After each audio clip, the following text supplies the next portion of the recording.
Stage 4 మోకాళ్ల అరుగుదలకి నొప్పి లేకుండా కీళ్ల మార్పిడి ఆపరేషన్ చేయబడును. Doctor Ramesh Gajula, endoscopic spine ortho surgeon and pain physician, Panacea spine pain ortho and sleep center, Uppal, Hyderabad.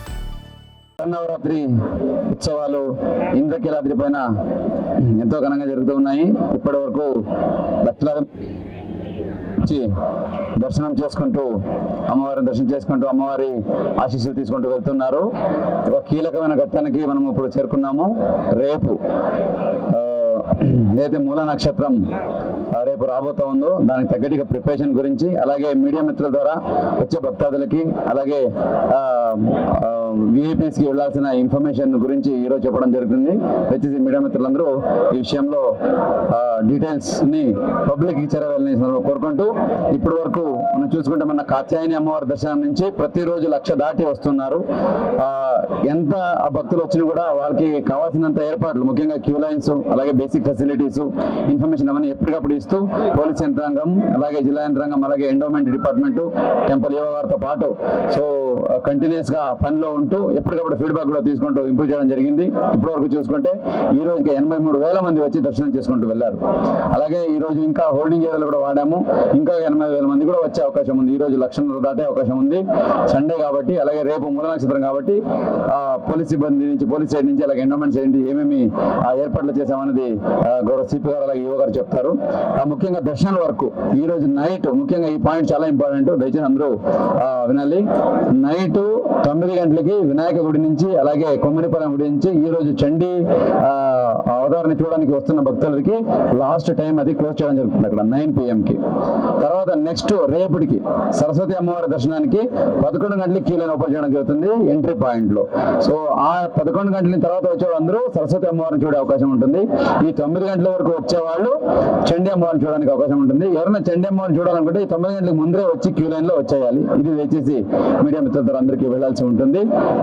అలాగే రేపు మూల నక్షత్రం ఉంది కాబట్టి రేపు విఐపీ ప్రోటోకాల్ దర్శనం అయితే ఉన్నాయో ఇవన్నీ రద్దు చేయబడతాయి. కేవలం సామాన్య భక్తులు మాత్రమే దర్శనానికి అలౌ చేయడం జరుగుతుంది. ఇది కూడా మీడియా మిత్రుల ద్వారా దయచేసి అందరికీ వెళ్ళాలి. అలాగే మీకు తెలిసే ఉండి కృష్ణా నదిలో, అలాగే ప్రకాశం బ్యారేజ్ లో సెకండ్ వార్నింగ్ కూడా అలౌట్ చేయడం జరిగింది.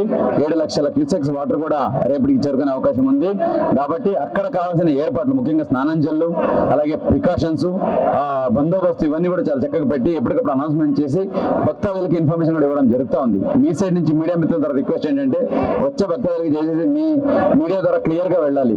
వరద విద్యుత్ ఎక్కువ ఉండడం వల్ల స్నానంకి వెళ్ళినప్పుడు దయచేసి నదిలో దిగడం కానీ, అక్కడ నీళ్లు తీసుకోవడం కానీ, అక్కడ దిగి వస్తామని సాహసాలు చేయొద్దని దయచేసి మీ సైడ్ నుంచి క్లియర్ గా వెళ్ళాలి. ఎందుకంటే అమ్మవారిని దర్శనం చేయడానికి ఎన్నో రోజులు వెయిట్ చేసి కొంతమంది మారాలేసి వస్తూ ఉన్నారు. వచ్చినప్పుడు వాళ్ళకి ఏమీ ప్రమాదం జరగకుండా చాలా చక్కగా వాళ్ళ సంతృప్తితో అమ్మవారిని చూసుకు వెళ్ళాలి.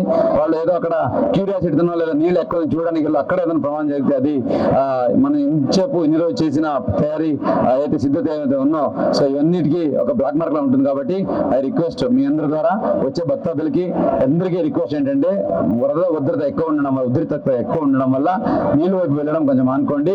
నీళ్లు జల్లు పెట్టి ఉన్నాయి అక్కడ స్నానానికి, దాన్నే వాడుకుంటూ దయచేసి స్నానం చేసుకుని అమ్మవారు దర్శించుకొని వెళ్ళాలని సందర్భంగా కోరుకుంటున్నాను. సో ఇప్పుడు now request honourable CP sir to brief about the bandobast preparation, రేపు మూల నక్షత్రం బందోబస్తు ప్రిపరేషన్ గురించి, అలాగే పబ్లిక్ ప్రికాషన్స్ గురించి ఏమేమి చర్యలు తీసుకోవాలని సార్ చెప్తారు. ముఖ్యంగా ఎన్నడూ లేని విధంగా ఈ ఉత్సవాలకి భక్తులు విచ్చేస్తున్నారు. ఎందుకంటే లాస్ట్ టైం చూసాము, ఏ రోజు కూడా మూలా నక్షత్రం రోజు, అదేవిధంగా దసరా రోజులు తప్పనిచ్చి మిగతా రోజుల్లో 70,000 నుంచి 80,000 మంది వరకే లాస్ట్ శరన్నవరాత్రి ఉత్సవాలు చూసాం. అయితే ఈసారి అనూహ్యంగా భక్తుల రద్దీ పెరిగింది. సో దీనికి పలు కారణాలు ఉన్నాయి, మీకు అందరూ తెలుసు. ఒకవైపున విజయవాడ ఉత్సవం అనుకోవచ్చు, లేదంటే స్త్రీశక్తి వల్ల మహిళలు తండోపతండాలుగా రావడం కావచ్చు. మొన్న కాత్యాయని అమ్మవారి ఉత్సవం రోజున దాదాపు 1.48 lakhs భక్తులు రావడం జరిగింది. ఆ వెరీ నెక్స్ట్ డే 1.3 lakhs రావడం జరిగింది. నిన్న 1.2 lakhs రావడం జరిగింది. ఈరోజు ఇప్పటికే 83,000 మంది రావడం జరిగింది. వాస్తవానికి మూలా నక్షత్రం ముందు రోజున పెద్ద రద్దీ ఉండదు. బట్ ఈసారి అనూహ్యంగా ఈరోజు మార్నింగే హోల్డింగ్ ఏరియాలో రాత్రి 1 o'clock నుంచి హోల్డింగ్ ఏరియా ఫిల్ కావడం స్టార్ట్ అయింది. ఈరోజు టోటల్ ఉన్న 36 కంపార్ట్మెంట్స్ కూడా ఈరోజు ఫిల్ కావడం జరిగింది. సో దీన్ని దృష్టిలో పెట్టుకొని సెక్యూరిటీ అరేంజ్మెంట్స్ చేస్తున్నాం. ముఖ్యంగా ఏపీఎస్పీ ప్లటూన్స్ 10 ప్లటూన్స్ మన గౌరవ డీజీపీ గారు పంపించడం జరిగింది. అదేవిధంగా ఆక్టోపస్ యూనిట్స్ ఉన్నాయి. దాదాపు 1000 మంది సిబ్బందితో దాదాపు 200 రోడ్ పార్టీస్ తయారు చేసుకున్నాము. వాస్తవానికి ఈరోజు 8 నుంచి ఈ 200 రోడ్ పార్టీస్ రంగంలోకి దిగుతాయి. ఎటువంటి ఇబ్బంది లేకుండా అయితే నేను గమనించింది ఏంటంటే హోల్డింగ్ ఏరియాలో కాస్త ప్రజలు కూడా కాస్త భక్తులు కూడా కాస్త సహనంతో ఉండి కూర్చుంటే బాగుంటుంది. ఎందుకంటే హోల్డింగ్ ఏరియా స్ట్రెంత్ 200 ఉంటే మేము 100 మంది పంపించినా కూడా 100 మంది కూడా ఆ ఎంట్రీ పాయింట్ దగ్గర హ్యాంగ్ అవుతున్నారు. సో దానివల్ల కొంత ఏదైనా జరిగే అవకాశం ఉంటుంది. కాబట్టి దయచేసి భక్తులందరూ గమనించి ఎటువంటి అందరికీ బ్రహ్మాండమైన దర్శనం జరుగుతుంది. కట్టుదిట్టమైన భద్రతా ఏర్పాట్లు ఉన్నాయి. క్యూ లైన్స్ ఉన్నాయి. జిల్లా అడ్మినిస్ట్రేషన్ బిస్కెట్స్ ఇస్తా ఉన్నారు, పాలు ఇస్తున్నారు, వాటర్ ఇస్తున్నారు. ఎటువంటి ఇబ్బంది లేకుండా వస్తున్నారు. తర్వాత విఐపీ తాకిడి కూడా మీరు చూస్తే విఐపీలు కూడా రోజు మేము జారీ చేస్తున్న టికెట్స్ కేవలం 2,500 నుంచి 3,000 వరకే ఉన్నాయి. సో అంతకంటే ఎక్కువ జారీ చేయట్లేదు. 1.48 lakhs ఉన్నప్పుడు జస్ట్ 2% విఐపీస్ అనేది పెద్ద విఐపీ తాకిడి కూడా అలౌ చేస్తున్నట్టు కాదు. సో దయచేసి అర్థం చేసుకోగలరు భక్తులు. ఈ రోజు చూస్తే ఈరోజు మార్నింగ్ 3 hours లో దర్శనం అయింది. సో నార్మల్ డేస్ లో 1 hour 1.5 hour లో దర్శనం అయ్యేలాగా అన్ని ఏర్పాటు చేస్తున్నాము. భక్తులు సహకరిస్తే మాకు ఎందుకంటే చాలా అత్యంత సమన్వయంతో అన్ని శాఖలు కలిసి పనిచేస్తున్న సందర్భాన సో మీ ఆశీస్సులు కూడా భక్తుల ఆశీస్సులు కూడా జిల్లా యంత్రాంగానికి పోలీస్ యంత్రాంగానికి అవసరం. సో మేము సేవలు అందించడంలో ఎటువంటి తాచారం ఉండదు. సో చాలా భక్తి శ్రద్ధలతో అన్ని శాఖలు సమన్వయంతో కలిసి పనిచేస్తున్నాయి. అందరూ సహకరించగలరని నేను కోరుకుంటున్నాను. Thank you. ట్రాఫిక్ డైవర్షన్ ఇంతవరకు కూడా పెద్ద ఇష్యూస్ రాలేదు.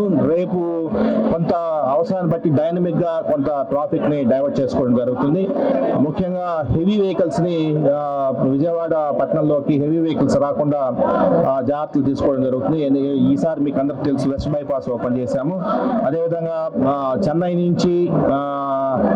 నుంచి కలకత్తా పోయే వాహనాలు, కలకత్తా నుంచి చెన్నై పోయే వాహనాలు హనుమాన్ జంక్షన్ దగ్గర డైవర్షన్ అనేది ఉంటుంది. సో దాని గురించి ఆల్రెడీ ఒక ప్రెస్ నోట్ కూడా ఇవ్వడం జరిగింది. అదేవిధంగా రేపు దయచేసి విఐపీలు వచ్చి టోల్ గేట్ దగ్గర హ్యాంగ్ అవ్వదు. రేపు విఐపీ పాసెస్ కూడా లాగిన్స్ కూడా ఇవ్వలేదు, పాసెస్ కూడా ఇష్యూ చేయలేదు. కాబట్టి రేపు ఒక్కరోజు, ఎందుకంటే సామాన్య భక్తులకి పెద్దపీట వేయాలనేది ఈ ప్రభుత్వం తీసుకున్న నిర్ణయం కాబట్టి దయచేసి వారి నిర్ణయాన్ని మనందరం గౌరవిస్తాము.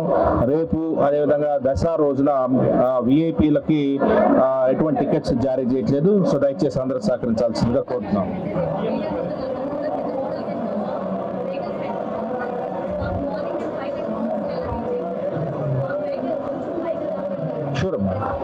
మీడియా రేపు ఎటువంటి ప్రాబ్లం లేకుండా మీడియా మిత్రులకి ఆల్రెడీ ఆదేశాలు ఇవ్వడం జరిగింది. సో ఎటువంటి ఇష్యూ ఉన్నా కూడా ఐఎన్పిఆర్ నుంచి కూడా వారికి కూడా చెప్పడం జరిగింది. పోలీస్ నుంచి కూడా ఒక కోఆర్డినేటర్ పెట్టినాము. ఎటువంటి ఇష్యూ లేకుండా చూసుకునే బాధ్యత మాది. మనకు ఇప్పటి వరకు గౌరవ జిల్లా కలెక్టర్ గారు, అదేవిధంగా మన గౌరవ సిపి గారు, మా ఎండోమెంట్ కమిషనర్ గారు, గౌరవ ఎండోమెంట్ మంత్రివర్యులు, మా పై అధికారులందరి యొక్క సహకారంతో నవరాత్రి ఉత్సవాలు దిగ్విజయంగా ఆనందోత్సాహాలతో భక్తి శ్రద్ధలతో ఈ రోజు వరకు నడుపుతున్నాము. ఇక మీదట కూడా ఇలాగే ఎంతో ఉత్సాహంతో అందరం కూడా పాల్గొని ఈ యొక్క శరన్నవరాత్రి వేడుకలో కంప్లీషన్ అయ్యేదాకా ఇదే పట్టుదల ఉంటుందని చెప్పేసి మీ అందరికీ తెలియజేయడం జరుగుతుంది. రేపు కొన్ని మూల నక్షత్రం శ్రీ సరస్వతి అలంకారం వల్ల దాదాపు 2 లక్షల పైచలకు భక్తులు వస్తున్నారని చెప్పేసి అంచనాను వేసుకుంటే రేపు కొన్ని రెస్ట్రిక్షన్స్ తీసుకుంటున్నాము. ముఖ్యంగా పూజలకు వచ్చే భక్తులు కుంకుమార్చన కావచ్చు, చండీ హోమం కావచ్చు, ఖడ్గమాల సేవ కావచ్చు, శ్రీచక్ర నవార్చన దగ్గర 275 మంది వస్తారు. వారికి డిఫరెంట్ సమయంలో ఆ యొక్క పూజలు జరుగుతాయి. కాబట్టి ఏదైతే మేము 2 ప్లేసెస్ చెప్పామో, భవానీ ఘాట్ మరియు గాంధీ హై స్కూల్ దగ్గర నుంచి మాత్రమే వారు టెంపుల్ వారు మేము ఏదైతే ఏర్పాటు చేసిన వెహికల్లో మాత్రమే రావాలి. అది కూడా 7 గంటల నుంచి 8 గంటల లోపు వారు దేవాలయానికి చేరుకోవాలి. 8 గంటలు అయితే తర్వాత అయితే వాళ్ళ ఓన్ వెహికల్ కూడా అలో చేయరు. టోల్గేట్ నుంచి ఒక అరగంట వరకు వారికి టైం స్లాట్ ఇవ్వడం, 8:30 వరకైనా మేము వారికి అవకాశం ఇస్తాము. అటు తర్వాత వచ్చినా కానీ దయచేసి వారిని మేము అలో చేయబడదని చెప్పేసి మీ ద్వారా తెలియజేయడం జరుగుతుంది. రెండోది, ఇప్పటి వరకు ఎక్కడ కూడా అన్నప్రసాద వితరణలో ఎక్కడ ప్రాబ్లం లేకుండా ఎంతమంది భక్తులు వచ్చినా అందరికీ కూడా అన్నప్రసాద వితరణ అనేది చేయడం జరుగుతుంది. ఇప్పటి వరకు దాదాపు మనకు పర్ డే యావరేజ్న 20 లక్షల మంది భక్తులు వస్తున్నారు. ఇప్పటి వరకు ఈ రోజు వరకు 1,25,000 మంది భక్తుల వరకు మనం అన్నప్రసాద వితరణ అనేది జరిగింది. లడ్డు ప్రసాదం విషయంలో కూడా ఎక్కడ కూడా ప్రాబ్లం లేకుండా వచ్చే భక్తులకు ఎన్ని లడ్డులు అవసరమైన అన్ని లడ్డులు మనం విక్రయించేటట్టు కూడా మనము అన్ని కౌంటర్లలో ఏర్పాటు చేసుకోవడం అనేది జరిగింది. సో రేపటికి మన గౌరవ ముఖ్యమంత్రి వర్యులు మన శరన్నవరాత్రి వేడుకల్లో అమ్మవారిని దర్శించుకోవడానికి రాష్ట్ర ప్రజలు సుఖ సంతోషంగా ఉండాలని ప్రతి సంవత్సరం సాంప్రదాయబద్ధంగా పట్టు వస్త్రాలు సమర్పించడానికి 3:30 నుంచి 4:30 గంటల మధ్యలో రావడం అనేది జరుగుతుంది. అది కంటిన్యూషన్ గా మనకు మీరందరూ కూడా లైవ్ లో ఉంటారు కాబట్టి ఇక్కడ వచ్చిన భక్తులతో కూడా మాట్లాడే అవకాశం ఉంటుంది. ఇక్కడ ఏర్పాట్ల గురించి కూడా ఆరా తీసే అవకాశం ఉంటుంది. కాబట్టి ఇప్పటి వరకు ఎక్కడ ఎటువంటి చిన్న ఇష్యూస్ తప్ప ఏర్పాట్ల విషయంలో, సౌకర్యాల విషయంలో ఎక్కడ కూడా లోటుపాటు లేకుండా వచ్చే భక్తులందరినీ కూడా ఎంత తొందరగా అయితే అంత తొందరగా అమ్మవారి దర్శనం కల్పించి పంపించడానికే మేమందరం కూడా కలిసికట్టుగా పనిచేస్తున్నామని చెప్పేసి ఈ సందర్భంగా తెలియజేయడం జరుగుతుంది. 2 వీలర్స్ మోడల్ గెస్ట్ హౌస్ వరకు 2 వీలర్స్ అలౌ చేయమని చెప్పేసి చెప్తున్నాము. అదేవిధంగా పైన మరీ అవసరం ఉంటే, మరీ ఇంపార్టెంట్ ఉంటే పైకి కూడా ఒక 3-4 వెహికల్స్ లగేజ్ ఏదైనా ఉంటే కూడా తీసుకురావడానికి అవకాశం కల్పిస్తున్నాము. అదేవిధంగా హనీష్ అని మా పోలీస్ పిఆర్ ఉన్నారు, ఆయన మీతో టచ్ లో ఉంటారు. ఏ ఇష్యూ ఉన్నా కూడా వారికి చెప్తే ఐఎన్పిఆర్ కానీ పోలీసుకి కానీ చెప్పి ఇటువంటి చిన్న సమస్యలు ఉంటే పరిష్కరించడానికి అవకాశం ఉంటుంది. Thank you. తెలుగులో న్యూస్ కి ఫాస్టెస్ట్ యాప్ ఇప్పుడు టోటల్లీ న్యూ అవతార్లో జస్ట్ 5 సెకండ్స్ లో కంప్లీట్ న్యూస్. సోషల్ మీడియాలో ట్రెండ్స్ కి one stop solution. Live TV app voice search option తో ఇప్పుడే డౌన్లోడ్ చేయండి లేదా అప్డేట్ అయిపోండి. యాప్ లింక్ డిస్క్రిప్షన్ లో ఉంది.